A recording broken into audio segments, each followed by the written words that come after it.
যুক্তরাজ্য সফরের তৃতীয় দিনের ব্রিটিশ রাজা তৃতীয় চার্লসের কাছ থেকে কিং চার্লস হারমেনি অ্যাওয়ার্ড 2025 গ্রহণ করবেন প্রধান উপদেষ্টা ডক্টর মোহাম্মদ ইউনূস। আজ বৃহস্পতিবার লন্ডনের সেন্ট জেমস প্যালেসে এক অনুষ্ঠানে এই পুরস্কার নেওয়ার কথা রয়েছে তার। কিংস চার্লস হারমনি অ্যাওয়ার্ড গ্রহণ ছাড়াও আজ প্রধান উপদেষ্টা বাকিংহাম প্যালেসে ব্রিটেনের রাজা তৃতীয় চার্লসের সাথে দেখা করবেন। এছাড়া আজ ওয়েস্টমিনিস্টারে হাউস অব কমন্সের স্পিকার স্যার লিন্ডসে হলির সাথেও বৈঠক হওয়ার কথা রয়েছে তার।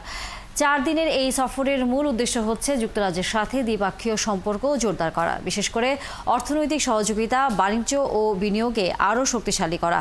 এছাড়া আগামীকাল শুক্রবার বিএনপির ভারপ্রাপ্ত চেয়ারম্যান তারেক রহমানের সাথে বৈঠকের কথা রয়েছে ডক্টর মোহাম্মদ ইউনূসের। এদিন তিনি দেশের উদ্দেশ্যে লন্ডন ত্যাগ করবেন। এর আগে ডক্টর ইউনূস মঙ্গলবার সেখানে পৌঁছান।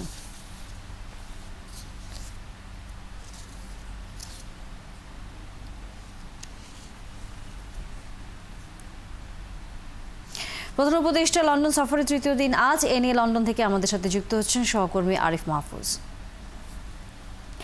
আরিফ, কিং চার্লস হারমনি অ্যাওয়ার্ডের সর্বশেষ খবর জানাবেন এবং একই সাথে সেখানে আমরা জানি যে প্রধান উপদেষ্টা যুক্তরাজ্যের প্রধানমন্ত্রীর সাথে সাক্ষাৎ করবার একটি সুযোগ তিনি চেয়েছিলেন, সেই বিষয়ে সর্বশেষ আসলে কি তথ্য রয়েছে?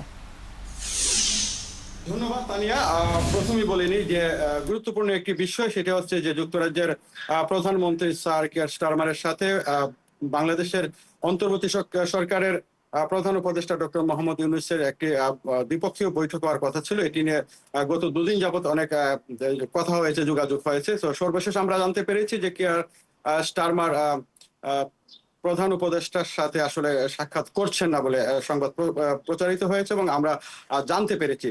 যাই হোক, প্রধান উপদেষ্টার লন্ডন সফরের আজকে তৃতীয় দিনের মধ্যে আজকে বিশেষ যে অনুষ্ঠানটি কিং চার্লসের কাছ থেকে কিং চার্লস হারমনি অ্যাওয়ার্ড গ্রহণ করবেন, সেটি অনুষ্ঠিত হবে লন্ডন সময় দুপুর 1টা 30 থেকে 3টার মধ্যে। ইতিমধ্যে হয়তোবা তিনি সেন্ট জেমস প্যালেসে চলে গেছেন এবং অডিয়েন্স সারিতে থাকবেন। তারপরে অনুষ্ঠানটি অনুষ্ঠিত হবে এবং সেখান থেকে তিনি গ্রহণ করবেন কিং চার্লস হারমনি অ্যাওয়ার্ড।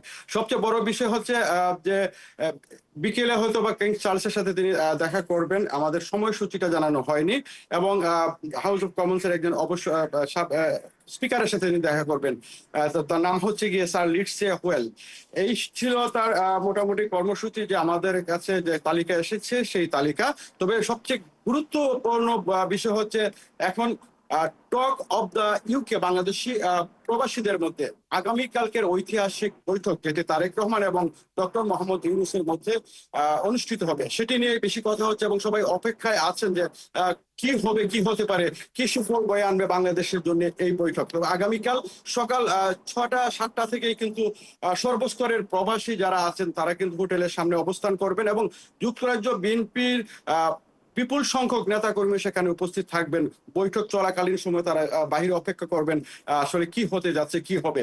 শুধু বাংলাদেশ নয়, বহির্বিশ্বের যে যেখানে আছেন সবাই কিন্তু একটি এখন চিন্তা করছেন যে ঐতিহাসিক এই বৈঠকে আসলে কি বাংলাদেশের গণতন্ত্রের জন্য কল্যাণ বয়ে আনবে, আগামী নির্বাচনের জন্য কল্যাণ বয়ে আনবে।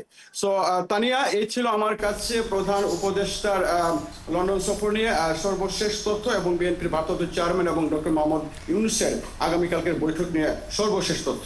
ধন্যবাদ আরিফ মাহফুজ। নিশ্চয়ই আমরা তখন ফিরে আসবো যখন কিং চার্লস হারমনি অ্যাওয়ার্ড গ্রহণ করবেন প্রধান উপদেষ্টা।